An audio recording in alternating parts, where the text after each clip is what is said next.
નમસ્કાર મિત્રો, સ્વાગત છે તમારું અમારી યુટ્યુબ ચેનલમાં। તો મિત્રો, જીએસએસબી એટલે કે ગુજરાત ગૌણ સેવા પસંદગી મંડળ દ્વારા મ્યુનિસિપલ ઇજનેર વર્ગ 3 ની પોસ્ટ પર ભરતી જાહેર કરવામાં આવેલી છે। તો આ ભરતી વિશે આપણે તમામ માહિતી આજના વિડીયોમાં મેળવી લેશું, પરંતુ તે પહેલા વિડીયો ગમે તો લાઈક અને શેર કરી દેજો, ચેનલમાં નવા હોય તો ચેનલને સબસ્ક્રાઇબ કરી દેજો। તો ચાલો મિત્રો, વિડીયોની શરૂઆત કરીએ।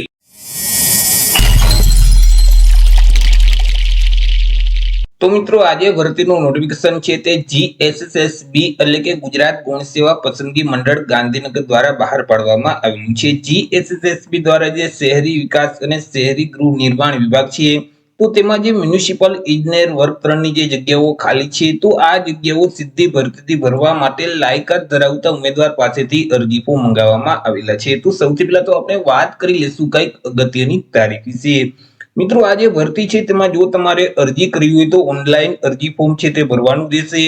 ઓનલાઈન અરજી ફોર્મ છે તે 27/7/2026 બપોરના 2 વાગ્યાથી શરૂ કરવામાં આવશે। 27/7/2026 થી લઈ અને 10/8/2026 સુધી તમે ઓનલાઈન અરજી કરી શકશો। ઓનલાઈન અરજી ફોર્મ જે ઓજાસનું પોર્ટલ છે એટલે કે ojas.gujarat.gov.in નામની જે વેબસાઇટ છે, તે વેબસાઇટ ઉપર જઈ અને તમારે 10/8/2026 સુધીમાં ઓનલાઈન અરજી કરવાની રહેશે। જો મિત્રો તમે ઘર બેઠા જ આ ભરતીમાં અરજી ફોર્મ ભરાવવા માંગતા હોય તો અમારા જે WhatsApp નંબર છે 6352228352, આ નંબર પર તમે WhatsApp પર મેસેજ કરશો કે અમારે મ્યુનિસિપલ ઇજનેરમાં અરજી ફોર્મ ભરવું છે, તો તમને નજીવી ફી સાથે ઘર બેઠા જ ઓનલાઈન અરજી કરી દેવામાં આવશે। ચર્ચા કરી લઈએ મિત્રો જગ્યા વિશે કે કુલ કેટલી જગ્યા છે અને કેટેગરી મુજબ કેટલી જગ્યા રહેશે। તો કે કુલ 50 જેટલી જગ્યા પર આ ભરતીની જાહેરાત કરવામાં આવી છે। હવે આ જે 50 જગ્યા છે તેમાંથી 30 જગ્યા છે તે સામાન્ય વર્ગના ઉમેદવાર માટે રહેશે। 30 જગ્યામાંથી 9 જગ્યા મહિલા માટે અનામત રહેશે। ઈડબ્લ્યુએસ એટલે કે આર્થિક રીતે નબળા વર્ગના જે ઉમેદવાર છે તેના માટે 5 જગ્યા છે, 5 માંથી 1 જગ્યા મહિલા માટે અનામત રહેશે। અનુસૂચિત જાતિ અને અનુસૂચિત જનજાતિ આ બંને માટે 3 જગ્યા છે, તેમાંથી મિત્રો 1 જગ્યા છે તે મહિલા માટે અનામત રહેશે। સામાજિક અને શૈક્ષણિક રીતે પછાત વર્ગના જે ઉમેદવાર છે તેના માટે 9 જગ્યા છે, 9 માંથી 3 જગ્યા મહિલા માટે અનામત રહેશે। આવી રીતે કુલ 50 જેટલી જગ્યા પર આ ભરતીની જાહેરાત કરવામાં આવેલી છે। હવે આ જે 50 જગ્યા છે તેમાંથી 5 જગ્યા માજી સૈનિક માટે અનામત રહેશે। અહીં જે શારીરિક રીતે અશક્યતા ધરાવતા એટલે કે દિવ્યાંગતા ધરાવતા જે ઉમેદવાર છે, તો તેના માટે મિત્રો ખાસ ભરતી ઝુંબેશના માધ્યમથી અલગથી ભરતીની જાહેરાત કરવામાં આવેલી હતી, જેથી કરી આ ભરતીમાં તેના માટે અનામત જગ્યા છે તે રાખવામાં આવેલી નથી। ચર્ચા કરી લઈએ મિત્રો આપણે એજ લિમિટ એટલે કે વય મર્યાદા વિશે કે અરજી ફોર્મ ભરવા માટે ઉમેદવારની ઉંમર કેટલી હોવી જોઈએ। તો કે અહીં ઉમેદવારોએ અરજી ફોર્મ ભરવાની જે છેલ્લી તારીખ છે 10/8/2026, તો આ તારીખને ધ્યાનમાં રાખી અને પોતાની ઉંમરની ગણતરી કરવાની રહેશે। 10/8/2026 ના રોજ ઉમેદવારની જે ઉંમર છે તે ઓછામાં ઓછી 18 વર્ષ અને વધુમાં વધુ 35 વર્ષની હોવી જોઈએ। પરંતુ અહીં જે અનામત વર્ગના ઉમેદવાર છે તો તેઓને સરકારશ્રીના નિયમ અનુસાર ઉંમરમાં છૂટછાટ છે તે આપવામાં આવશે। જેમ કે સામાન્ય વર્ગની જે મહિલા ઉમેદવાર છે અને અનામત વર્ગના જે પુરુષ ઉમેદવાર છે, તો તેઓને 5 વર્ષની ઉંમરમાં છૂટછાટ મળવાપાત્ર થશે। અનામત વર્ગની જે મહિલા ઉમેદવાર છે અને સામાન્ય વર્ગના દિવ્યાંગતા ધરાવતા જે પુરુષ ઉમેદવાર છે, તો તેઓને 10 વર્ષની ઉંમરમાં છૂટછાટ આપવામાં આવશે। સામાન્ય વર્ગની જે દિવ્યાંગતા ધરાવતી મહિલા ઉમેદવાર છે અને અનામત વર્ગના જે દિવ્યાંગતા ધરાવતા પુરુષ ઉમેદવાર છે, તો તેઓને 15 વર્ષની છૂટછાટ આપવામાં આવશે। અનામત વર્ગની જે દિવ્યાંગતા ધરાવતી જે મહિલા ઉમેદવાર છે, તો તેઓને 20 વર્ષની ઉંમરમાં છૂટછાટ આપવામાં આવશે। માજી સૈનિક છે તો તેઓએ જે સંરક્ષણ સેવા બજાવેલ છે તે ઉપરાંત 3 વર્ષની ઉંમરમાં છૂટછાટ મળવા પાત્ર થશે। પરંતુ અહીં કોઈ પણ સંજોગોમાં ઉમેદવારની ઉંમર છે તે 45 વર્ષ કરતા વધવી ન જોઈએ। જો ઉમેદવારની ઉંમર 45 વર્ષ કરતા વધી જતી હશે તો તેવા સંજોગોમાં તેઓને ઉંમરમાં છૂટછાટ મળવા પાત્ર થતી નથી। વાત કરી લઈએ પે સ્કેલ એટલે કે પગાર ધોરણ વિશે કે ઉમેદવારોને કયા પગાર ધોરણ મુજબ પગાર આપવામાં આવશે। તો ઉમેદવારોને અહીં પે મેટ્રિક લેવલ 7 મુજબ પગાર છે તે મળવા પાત્ર થશે, એટલે કે ₹29,900 થી લઈ અને 1,26,600 નું જે પગાર ધોરણ છે તે મુજબ ઉમેદવારોને પગાર આપવામાં આવશે। પરંતુ પ્રથમ 5 વર્ષ સુધી તો ઉમેદવારોને ફિક્સ પગાર જ મળવા પાત્ર થશે। દર મહિને 49,600 ફિક્સ પગાર આપવામાં આવશે। 5 વર્ષ પૂરા થઈ જશે એટલે પે મેટ્રિક લેવલ 7 મુજબ ઉમેદવારોને પગાર છે તે મળવા પાત્ર થશે।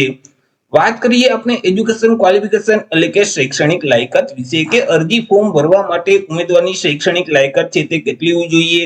તો કે ઉમેદવારોએ કોઈ પણ સરકાર માન્ય યુનિવર્સિટીમાંથી અહીં મિત્રો સિવિલ એન્જિનિયરિંગ અથવા તો સિવિલ ટેકનોલોજીની બેચલર ડિગ્રી છે તે પાસ કરેલ હોવી જોઈએ। જે ઉમેદવારોએ સિવિલ એન્જિનિયરિંગ અથવા તો ટેકનોલોજીમાં બેચલર ડિગ્રી પાસ કરેલી છે તે ઉમેદવાર આ ભરતીમાં અરજી કરી શકશે. સાથે સાથે ઉમેદવાર પાસે બેઝિક કોમ્પ્યુટરનું નોલેજ હોવું જોઈએ. ઉમેદવાર છે તે ગુજરાતી ભાષા અથવા તો હિન્દી ભાષા અથવા તો બંને ભાષાના જાણકાર છે તે હોવા જોઈએ. હવે જે ઉમેદવાર એસસીબીસી એટલે કે સામાજિક અને શૈક્ષણિક રીતે પછાત વર્ગના જે ઉમેદવાર છે તો તેઓએ નોન ક્રિમિનલ સર્ટિફિકેટ છે તે આપવાનું રહેશે. હવે આ જે નોન ક્રિમિનલ સર્ટિફિકેટ છે તે કઈ તારીખથી કઈ તારીખ સુધીનું માન્ય ગણાશે? તો કે તમારી પાસે જો રાજ્ય સરકારની નોકરી માટેનું નોન ક્રિમિનલ સર્ટિફિકેટ હશે કે ગુજરાતી ભાષાનું સર્ટિફિકેટ હોય તો આ સર્ટિફિકેટ તમે 1/4/2024 થી લઈ અને અરજી ફોર્મ ભરવાની જે છેલ્લી તારીખ છે 10/8/2026 આ સમયગાળા દરમિયાન તમે મેળવેલ હશે તો તે સર્ટિફિકેટ માન્ય ગણવામાં આવશે. જો તમારી પાસે કેન્દ્ર સરકારની નોકરી માટેનું નોન ક્રિમિનલ સર્ટિફિકેટ હોય તો આ સર્ટિફિકેટ 1/4/2026 થી લઈ અને 10/8/2026 ના સમયગાળા દરમિયાન મેળવેલ હશે તો તે સર્ટિફિકેટ છે તે માન્ય ગણવામાં આવશે. એવી રીતે જે ઈડબ્લ્યુએસ એટલે કે આર્થિક રીતે નબળા વર્ગના જે ઉમેદવાર છે તો તેઓએ ઈડબ્લ્યુએસ નું પ્રમાણપત્ર આપવાનું રહેશે. આ જે ઈડબ્લ્યુએસ નું પ્રમાણપત્ર છે તે તમારી પાસે જો રાજ્ય સરકારની નોકરી માટેનું પ્રમાણપત્ર હશે તો અહીં 11/8/2023 થી લઈ અને 10/8/2024 ના સમયગાળા દરમિયાન મેળવેલ હશે તો તે સર્ટિફિકેટ માન્ય ગણાશે. પરંતુ કેન્દ્ર સરકારની નોકરી માટેનું જો તમારી પાસે ઈડબ્લ્યુએસ નું સર્ટિફિકેટ હશે તો આ સર્ટિફિકેટ 1/4/2026 થી લઈ અને 10/8/2026 ના સમયગાળા દરમિયાન તે સર્ટિફિકેટ મેળવેલ હશે તો તે સર્ટિફિકેટ માન્ય ગણવામાં આવશે. મિત્રો અહીં તમારે અરજી ફોર્મ ભરતી વખતે ફોટો અને સિગ્નેચર છે તે અપલોડ કરવાના રહેશે કે જેમાં ફોટાનું માપ છે તે 5 સેન્ટીમીટરની ઊંચાઈ અને 3.6 સેન્ટીમીટરની પહોળાઈ હોવી જોઈએ, જ્યારે સિગ્નેચરનું જે માપ છે તે 2.5 સેન્ટીમીટરની ઊંચાઈ અને 7.5 સેન્ટીમીટરની પહોળાઈ હોવી જોઈએ. હવે તમે જે ફોટો અને સિગ્નેચર અપલોડ કરો છો તે ફાઇલનું ફોર્મેટ છે તે જેપીજી ફોર્મેટ હોવું જોઈએ અને ફાઇલની સાઇઝ છે તે 15 કેબી કરતા ઓછી હોવી જોઈએ. કેવો ફોટોગ્રાફ અપલોડ કરવાનો રહેશે તો કે તાજેતરનો પાસપોર્ટ સાઇઝનો ફોટોગ્રાફ છે તે તમારે અપલોડ કરવાનો રહેશે કે જેનું બેકગ્રાઉન્ડ છે તે વ્હાઇટ કલરનું હોવું જોઈએ. જો વ્હાઇટ સિવાય અન્ય કલરનું બેકગ્રાઉન્ડ હશે અને તમે તે ફોટોગ્રાફ અપલોડ કરશો તો તે ફોટો છે તે માન્ય નહીં ગણાય અને તમે જે ફોટો અપલોડ કરો છો તેની નીચે ફોટો પડાવવાની તારીખ છે તે ફરજિયાત લખવાની રહેશે અને આ જે તારીખ છે તે 1 વર્ષ કરતા વધારે જૂની ન હોવી જોઈએ. એટલે કે તાજેતરનો પાસપોર્ટ સાઇઝનો ફોટોગ્રાફ છે તે અહીં તમારે અપલોડ કરવાનું રહેશે. જે ફોટો અપલોડ કરો છો તેની 4 થી 5 કોપી કાઢી તમારી પાસે રાખવાની રહેશે. જ્યારે મિત્રો તમારી પાસે ભરતી મંડળ છે તે તમારી પાસે ફોટોગ્રાફ માંગે તો તમારે એ જ ફોટો આપવાનો રહેશે. ફોર્મ ભરતી વખતે તમે જે અપલોડ કરેલ છે એવો જ ફોટો તમારે આપવાનો રહેશે.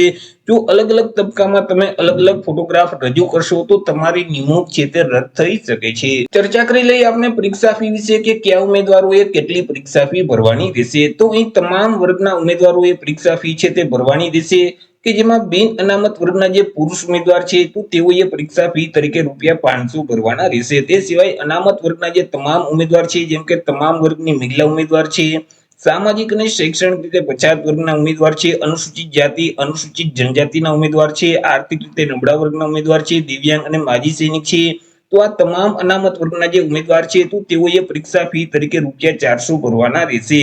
પરંતુ ઉમેદવાર પરીક્ષામાં હાજર રહેશે, પરીક્ષા આપશે તો તેવા સંજોગોમાં તમે જે ફી ભરેલ છે તે ફી તમને પરત કરી દેવામાં આવશે.